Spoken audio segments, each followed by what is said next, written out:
I was standing on the gold-plated balcony of the tallest castle in the city, looking down at a huge crowd waiting by the gates. And here's the catch. Those gates only open if you are worthy enough. I'm talking about the birthmark on your wrist. One single number that sealed the fate of your entire life. Where I came from, every baby was born with a number, and that number followed you forever. It was all based on an ancient belief. Those marked 1 to 10 were born to rule, destined for greatness. 11 to 30 were scientists, doctors, innovators, not pure enough to lead, but still exceptional. 31 to 69 were ordinary, even forgettable. And 70 to 100, those were born with deceitful, rebellious, and defective natures and were cast into the slums, far away and isolated from the rest of the city.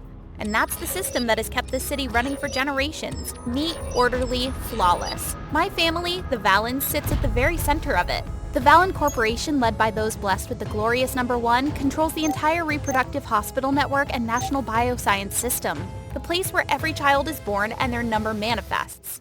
As for me, Sylvia Valen, the family's only daughter, was raised as a living symbol of the purest biological class. And tonight was my grand entrance into society as a full-fledged Valen. I stood before the mirror, hands trembling slightly as I pulled the sleeve of my gown just a bit. Don't touch it! I turned around. Mom was standing in the doorway, her eyes completely cold. She walked over and grabbed my wrist, her grip so tight it hurt. No matter what, no one can see your number. You are the Valen heir, and Valens do not make mistakes. I gave a slight nod, as I always do, swallowing every thought screaming inside my head. As I descended the grand spiral staircase, every eye turned toward me. Compliments filled the room, but so did the whispers. Heard she's been hiding her wrist for 18 years. What do you think that classified number could be? Could it be 0 or infinity? It must be something extraordinary. I could only smile, but inside, I felt suffocated. So I slipped outside into the garden, heading for the fountain, the only place where I could actually breathe.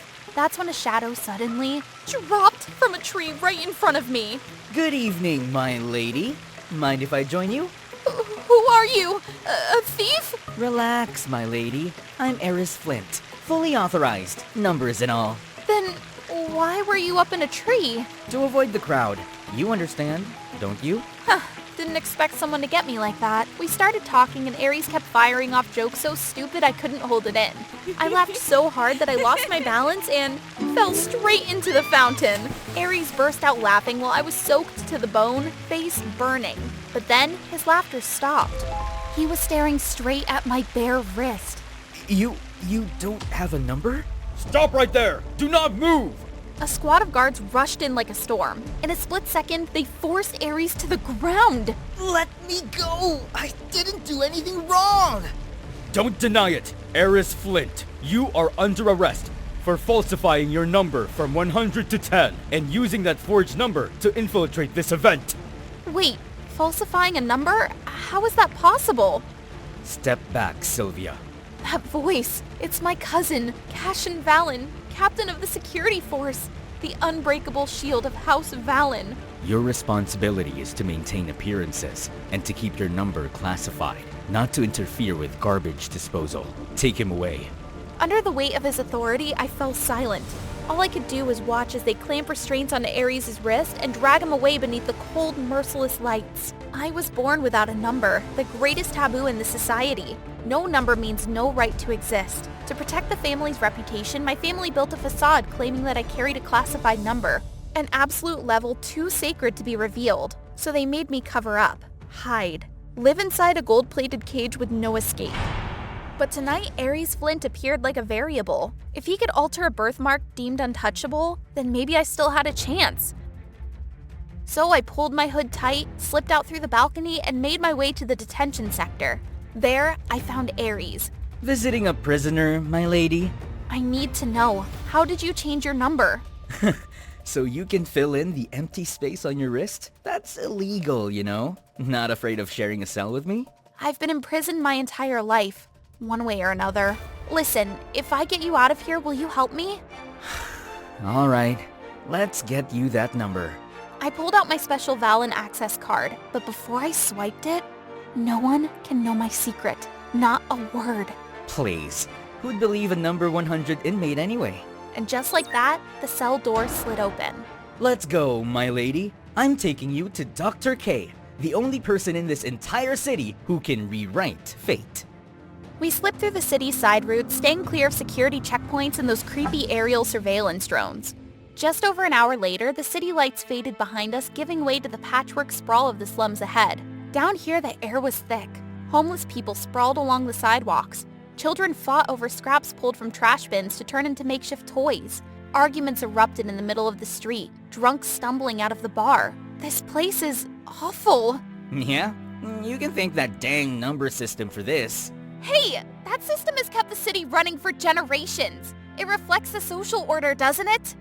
So what? You're saying we deserve to live like this? Aries, I didn't... We never got a choice. From the moment we're born, we're labeled, even when we've done nothing wrong.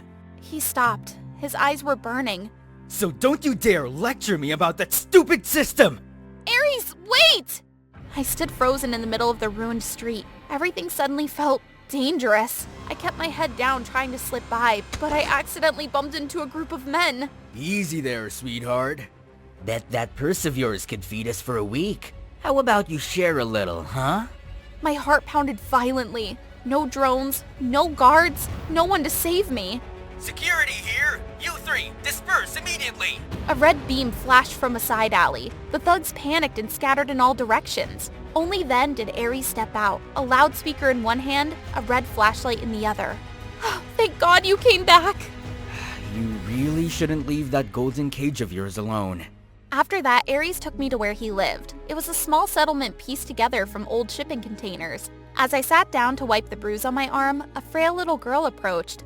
Here, my mom says this will help you feel better. I was stunned. She clearly didn't have much, and yet she was willing to share it with a complete stranger like me. Aries then brought me to an old healer. The number 98 was on his wrist. A long line waited outside his home, all getting treatment for free. Only after I insisted did he accept a few coins for the treatment. Just outside the housing block, a group of young people, numbers 94, 95, 96 on their arms, were assembling simple electrical devices, handing them out freely to surrounding residents. Well, still think we're useless? I never imagined life down here could be this harsh. No wonder people lose their way. You were right, the system never gives them a choice. And yet, despite the prejudice attached to them, there are people here who live on resilience, compassion, and the willingness to share what little they have. It really made me question everything I was raised to believe. That night, Aries led me through the deeper alleys and then down into the sewers until we reached a metal door. Inside was a hidden lab with cluttered machines, no official labels, nor safety protocols. Bringing me a new guest, Flint? A figure stepped out of the shadows. Flickering light revealed a face that felt terrifyingly familiar. Dr. Lysian Cade, the former chief biomedical engineer of the Valence system who vanished without a trace nearly 10 years ago. Surprise, surprise. A Valen finally showed up. What was that supposed to mean? Suddenly, the warning lights turned blood red. The location's compromised. They're coming! Quick, follow me! Aries pulled me into a ventilation shaft hidden from sight. We held our breath in the dark. Outside, metal doors were smashed open. Boots thundered across the laboratory floor. Clean everything out. Leave no trace. Cashin! All genetic modification equipment for number alteration is to be sealed and transferred to the Valen Research Center. Strictly confidential. But sir, isn't this technology prohibited? Silence. This technology is the exclusive property of the Valen Corporation. No one outside the Internal Council is authorized to know of its existence. Is that clear? What was he saying? My family owned the technology that changes birthmark numbers? But they never used it on me. I gotta get to the bottom of this. The moment the guards withdrew, Aries and I slipped out of the vent and into the night. We headed straight to Valence Central Hospital. Since I was a kid, my father made me memorize every corner of that place. But there was one area I was never allowed to enter. The underground lab. With a special Valen access card, I entered without resistance. Inside, countless holograms glowed, simulating genetic sequences. Lines of DNA rewritten in ways I once believed impossible. So it was real. This was where the number-altering technology was created. We failed again. The flaw in the gene alteration system hasn't been resolved. If we don't fix it, the incident from that year will repeat itself. The technology could cause a child to be born without a number. A child without a number. Were they talking about me? I was the system error? They did use that technology on me. Then who else did they use it on? The moment we heard about the genetic modification data archive, Ares and I moved at once. And when we reached it, I went cold. Every genetic record in the city was stored here. Do you realize what this means? My family. They rewrote the genetic code of the entire city. The wealthy, if they were born with a high number, it would be lowered. The poor, if they were lucky with a low number, it would be pushed higher, all to keep everyone in their place. They rigged the entire system, so the rich stays rich and the poor stay trapped in the slums forever. This is a crime. Right then, footsteps echoed down the hallway. I flinched, whipping my head towards Ares. Start copying the data. I'll distract them and buy you time. He hesitated. I shoved my Valen card into his hand. Take this. It's your only way out. Then I pushed the door open just as a group of lab techs rounded the corner. Miss Valen, you're not allowed here. I already know everything, but I'll stay quiet. Just fix that dang defect and assign me a number. They stared at me confused but didn't dare question it, and just like that, I was escorted out of the lab. I didn't dare look back. All I knew was that every step I take is a gamble, and the only thing I could do now was pray that Ares made it out in time, carrying the truth with him. Just days later, the truth detonated. Leaked data flooded the network, lists of thousands whose numbers were manipulated, raised or lowered based on their status. Line after line, exposing an undeniable truth. The system had been controlled from within, and the House of Valen was responsible. On the streets, people raised their bare wrists, chanting in protest. The Valen Corporation collapsed. Assets were frozen, research centers sealed. As for me, I wouldn't go back. I no longer needed the name Valen to exist. At the metro, Ares found me. We quietly boarded a train out of the city. We had no idea where we were going, nor what came next. All we knew is that beyond the window, the first light of a world without numbers was slowly breaking over the horizon. The blade slid from the sheath, the cool steel glinting. In one fluid motion, I leapt into the air. With astonishing speed and precision, the knife carved through the fish, dicing it into 100 flawless pieces. I landed softly, sheathing the blade with flair. As I opened my eyes, I was back in the omakase restaurant. Your dish is ready. Please enjoy. Hey, it's Faye. Last time you saw me, I was Kenzo's female bodyguard. Remember him? I was out there facing Vex Morano's goons, buying Kenzo enough time to escape. And of course, I handled them in a way they won't forget. But once Kenzo was gone, I lost my high-paying job. Now I was juggling multiple part-time gigs just to keep up with my brother Milo's hospital bills. Honestly, it was kind of a relief. I'd been trying to walk away from my bounty hunting past anyway. Take my omakase gig, for example.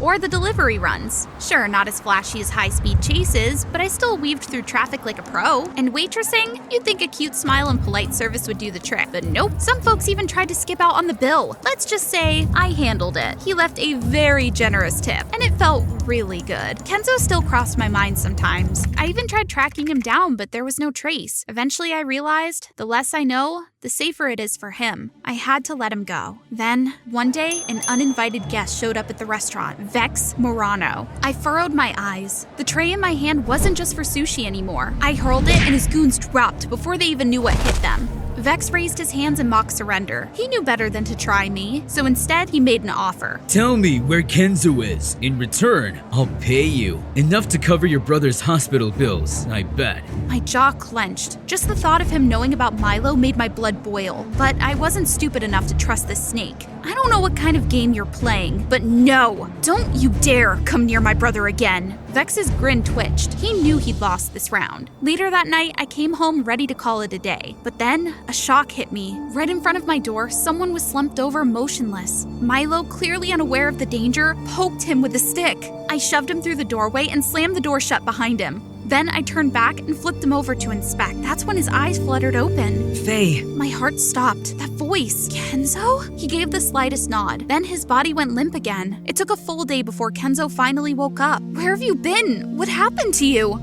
I've been running for months, and now I'm out of options. My father disowned me. Honestly, I thought this was it, so I came to see you one last time. I stared at him, my heart caught between anger and something else I wasn't ready to name. After a long pause, I exhaled. Then say stay here. What? No, I can't. If they find out, you and your brother could be in danger. Then we'll give you a new identity. You'll be my boyfriend. They? What? I mean, I love that, but this is seriously not the time. I meant in disguise, fake boyfriend, for safety. Right. Yeah, that works. Totally works. Under my expert hands, Kenzo became an entirely different person. A new identity, a new life, and no one would be able to recognize him. Surprisingly, Milo took it pretty well. He was just thrilled he had a brother-in-law now. Yeah, right. Kenzo, on the other hand, wouldn't shut up about being my boyfriend. From the supermarket cashier, do I look like I care, to the nosy neighbor across the hall. Not much to look at, dear. No charm. But none of that stopped him. Kenzo clearly enjoyed playing the boyfriend a little too much. He even casually suggested we share a bed. No, you're sleeping on the couch. But then, around midnight, I walked past and found him curled up shaking on the couch. I couldn't just leave him like that, so I grabbed a blanket and draped it over him. Why was I smiling? Must be this cozy feeling.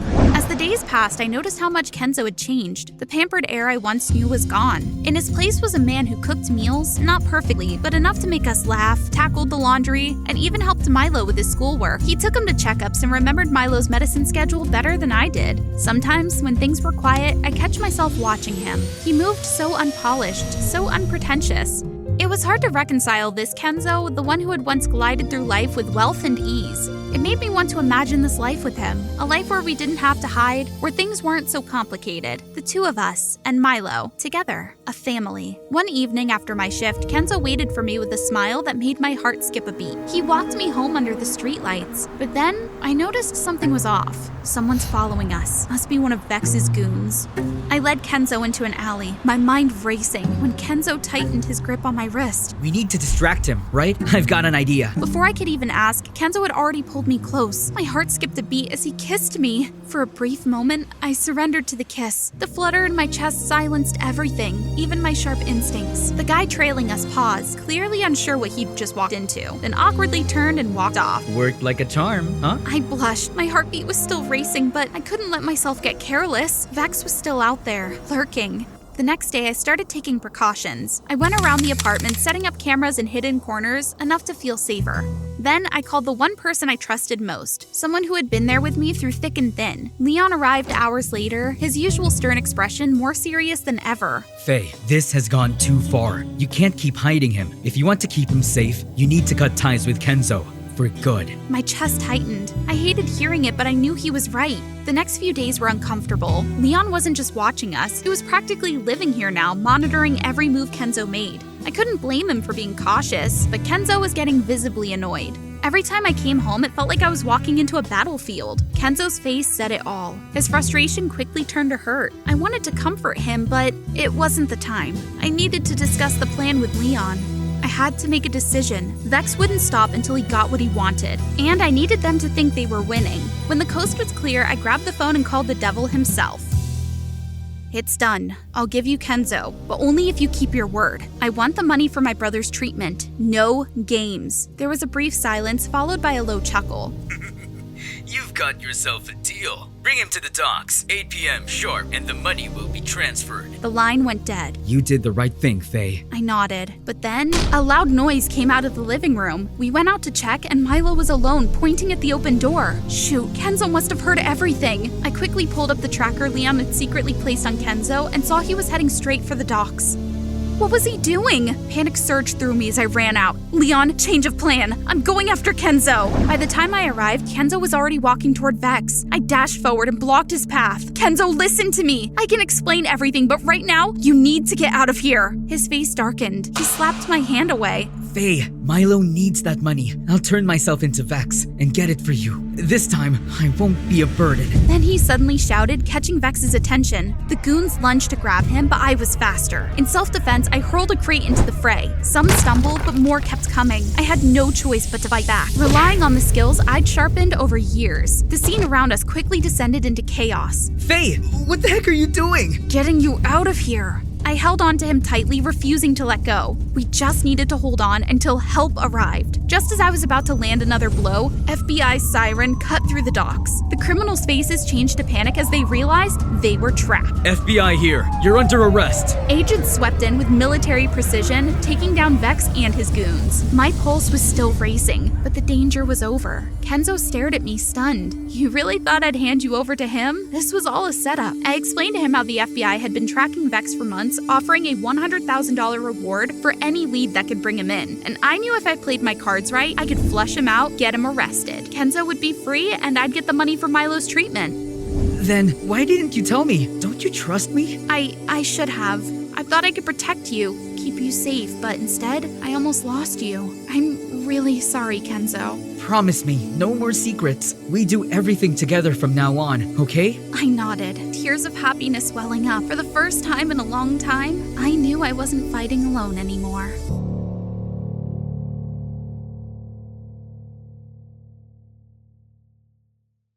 A moment ago, I was soaking in the cool water. The next, my whole body felt like it was on fire. My vision blurred and my head pounded like crazy. I struggled to get up only to realize my entire village was standing around me, staring.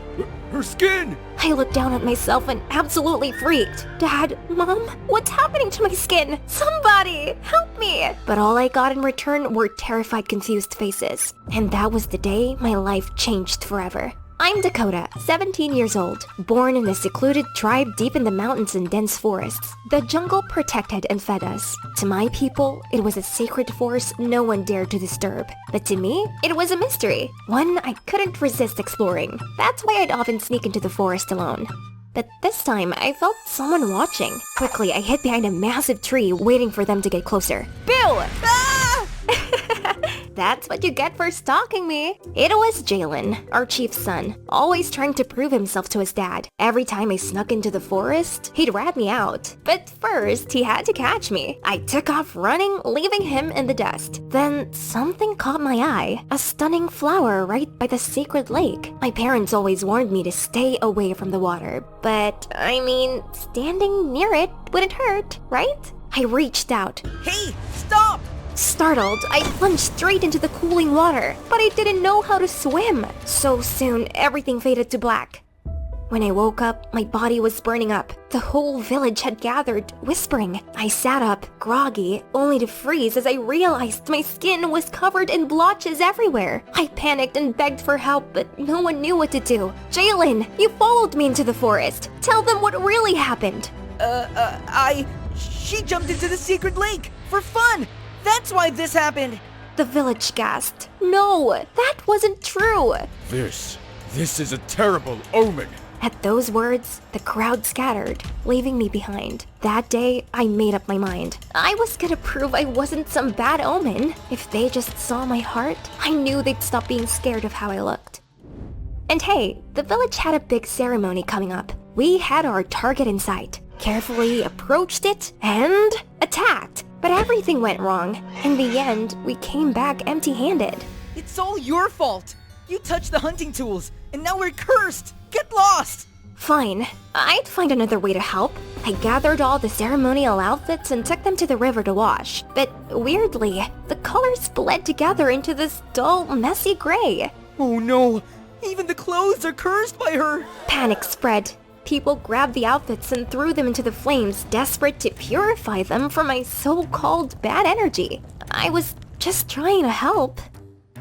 You know what? It's okay. I'd just prepare the musical instruments instead. I was being extra careful, protecting the drums and the tambourines with my life. But out of nowhere, a ball hit me. I tripped, face planting right onto the drums, shattering everything around me. The entire village surrounded me, throwing me harsh insults for bringing nothing but disaster. They forced my parents to lock me up so I wouldn't ruin the ceremony. Through the window, I saw them celebrating, like I never even existed. At that moment, I realized I had no place here. From then on, I just quietly kept my distance from everyone. One afternoon, as I laid idly on a tree, I suddenly heard a strange noise. It grew louder and louder until it slammed into the tree. The tree shook violently. I lost my balance and fell flat on my back. When I looked up, I was shook. Right in front of me was this massive, weird-looking thing. It looked like an iron bore with smoke pouring out of it. Curious, I circled it when the thing popped open. A girl my age and a man dressed in bizarre outfits stumbled out. Please, help us. And just like that, the girl collapsed at my feet. My curiosity kicked in, so I dragged this weird, pale creature back home to take care of her. That night, she finally woke up. Her name was Trish, and the man was her dad. They were explorers searching for new lands, but an accident separated them from their team. I need to find my crew ASAP. If we're stuck here, it's gonna be bad. Can my daughter rest here meanwhile? I nodded. He rushed off, accidentally bumping into Jalen. That snitch was lurking around my place again. He freaked out, shouting to the whole village that I'd brought a stranger in to destroy our home. Immediately, people swarmed into my doorstep, demanding that Trish must be kicked out. Please, listen to me. She's not here to hurt anyone. She's just injured and needs a safe place to rest. Anything to do with you ends in disaster. Just get her out of here. The villagers riled up, throwing rocks at my place. Panicked, I slammed the door shut. Oh my gosh, are you okay? Why are they treating you like this? It's my skin. They think I bring bad luck. That's ridiculous. There's nothing wrong with you. You just have vitiligo. Vitiligo? Yeah, it's a harmless skin condition. Honestly, it just makes you even more unique. Trish smiled at me, a warm, genuine smile I hadn't seen in what felt like forever. She started telling me about famous people who had vitiligo. Michael Jackson, the king of pop, Winnie Harlow, the supermodel. I had zero clue who they were, but from the way Trish spoke, they were widely admired for their talent, not for how they looked. I wanted my village to look past my skin condition and see me for who I truly am. From that day on, I stopped hiding. I proudly walked through the village with Trish, even when people shut their doors and scurried us away. I took her back to the massive iron box, which apparently was called a car. She pulled out all kinds of weird gadgets, including this pump thingy that looked like a tiny elephant with a built-in water gun. This could be a game changer for the village. And that wasn't all. Trish had books that showed how to build stuff like this. After days of trial and error, I finally turned those book ideas into the real deal. The villagers stood there, mouths hanging open as the tractor plowed the fields, watched water shoot out of the pump on command, and lost it when my trap actually caught a huge, chubby wild boar. At first, they totally freaked out, whispering that I must have used some kind of dark magic. Well, you all go ahead, keeping breaking your backs doing things the hard way. Meanwhile, we'll just sit back and enjoy the results. Then, the drought hit. For days, the village built a rain-calling altar, chanting and praying, but the skies were still bone dry. Meanwhile, my family was chilling. We had water, food, and supplies. Watching them struggle, I couldn't just stand there, so I stepped up and shared what we had. This time, they accepted my help, and not just that. They started learning. They started using the tools I built, realizing life didn't have to be so hard. For the first time ever, I felt like I truly mattered. Of course, Jalen couldn't stand it. He tried to sabotage everything. Too bad for him, Trish caught him red-handed. You just wait! Remember, that girl is a bad omen. Associating with her will only bring disaster! Then he bolted into the forest. That night, as the village slept peacefully, a massive explosion shattered the silence. Out in the forest, a column of fire shot into the sky. People were yelling, scrambling in all directions. Trish and I grabbed the water pipes and sprinted toward the fire, working as fast as we could to put it out before it spread. Could this be punishment from the spirits? I stared at the charred ground, picking up a half-burnt torch. There are no spirits here. This fire was started by someone. The village erupted in murmurs. Has anyone seen Jalen since he ran into the forest? Suddenly, a rustling sound in the bushes. I whipped around and there he was, Jalen. Face pale, eyes darting. He turned to run but dropped something. A strange object marked with a symbol. Trish, look at this. Have you seen this before? She picked it up and her face drained of color. It's a lighter, the thing people use to start fires.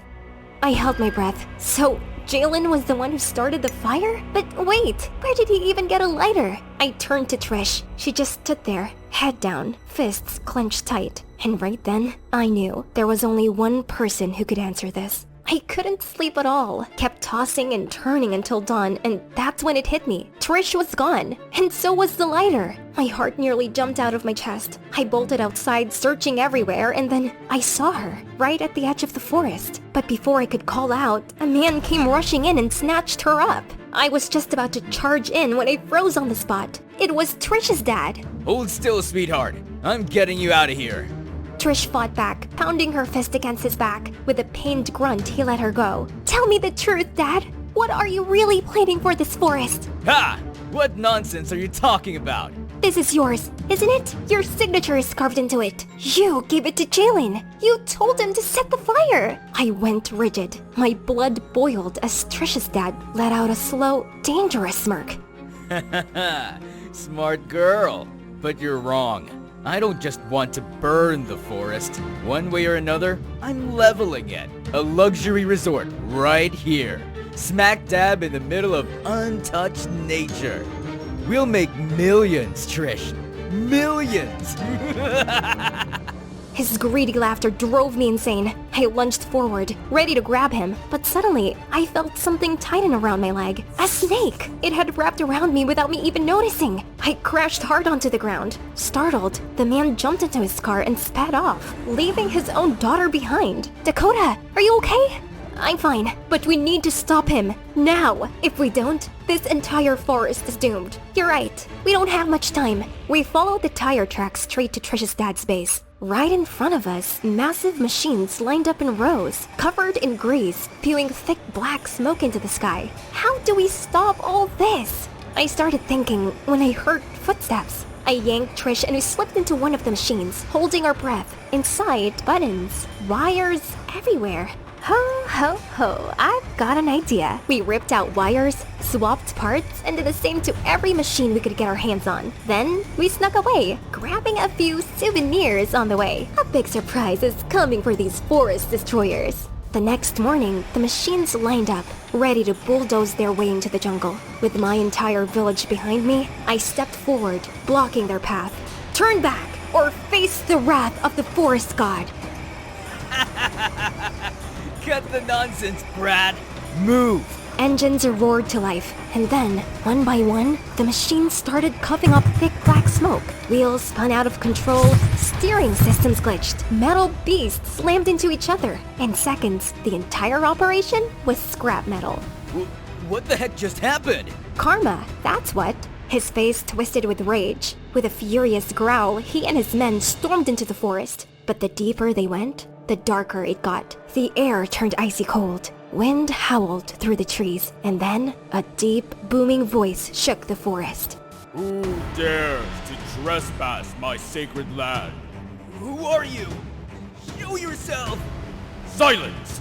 I am the spirit of this forest. You have committed a grave sin. Face your punishment. Lightning flashed, splitting the sky. The rain poured down in torrents. The wind howled fiercely. The men were shaken to their core. Without a word, they scrambled away, fleeing the forest as fast as they could. As soon as they vanished, Trish and I lost it, laughing, dropping from our hiding spot in the trees, and giving in a big high five. Well, the forest spirit was nothing but a next-level special effects show, made of the gadgets we borrowed from their own base. A perfect act.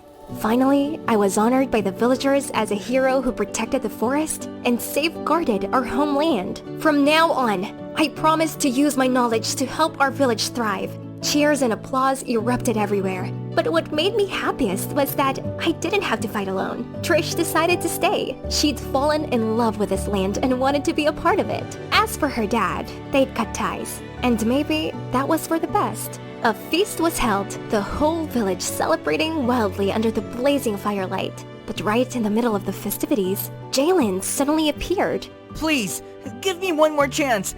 I want to stay. The villagers fell silent. Everyone remembered exactly what he'd done. You betrayed us. You'll never have a place here again. And so, Jalen was banished from the village forever. We returned to peaceful days. A new beginning of change, a bright future, unfolds for our village.